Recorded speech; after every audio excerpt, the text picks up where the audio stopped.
Better have Stilton. Stilton. Because, though I don't believe in auras and think Theosophy's only a halfway house, yet there may be something in it all the same," he concluded with a frown. "Not even that. It may be halfway in the wrong direction. I can't explain. I don't believe in all these fads, and yet I don't like saying that I don't believe in them."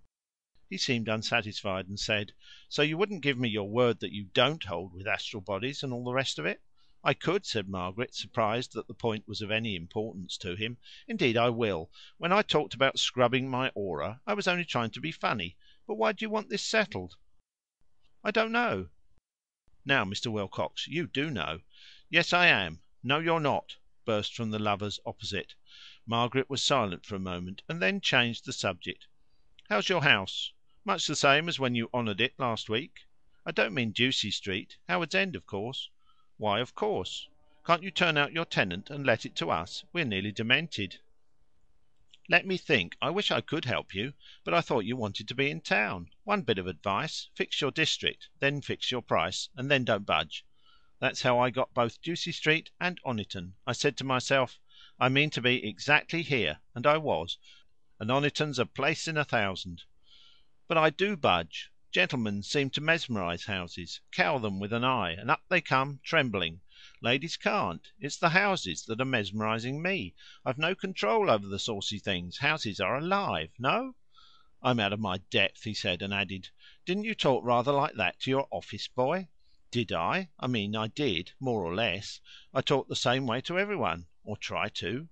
"Yes, I know. And how much do you suppose that he understood of it?" "That's his look out. I don't believe in suiting my conversation to my company.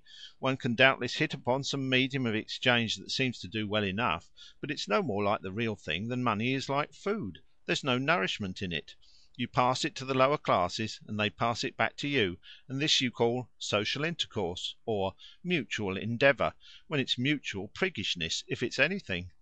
Our friends at Chelsea don't see this. They say one ought to be at all costs intelligible, and sacrifice " "Lower classes?" interrupted Mr. Wilcox, as it were thrusting his hand into her speech. "Well, you do admit that there are rich and poor. That's something." Margaret could not reply.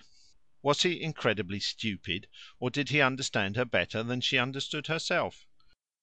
"You do admit that, if wealth was divided up equally, in a few years there would be rich and poor again, just the same. The hard working man would come to the top, the wastrel sink to the bottom. Everyone admits that." "Your socialists don't." "My socialists do. Yours mayn't. But I strongly suspect yours of being not socialists, but ninepins, which you have constructed for your own amusement. I can't imagine any living creature who would bowl over quite so easily." He would have resented this had she not been a woman. But women may say anything. It was one of his holiest beliefs, and he only retorted with a gay smile, "I don't care. You've made two damaging admissions, and I'm heartily with you in both." In time they finished lunch, and Margaret, who had excused herself from the Hippodrome, took her leave. Evie had scarcely addressed her, and she suspected that the entertainment had been planned by the father. He and she were advancing out of their respective families towards a more intimate acquaintance.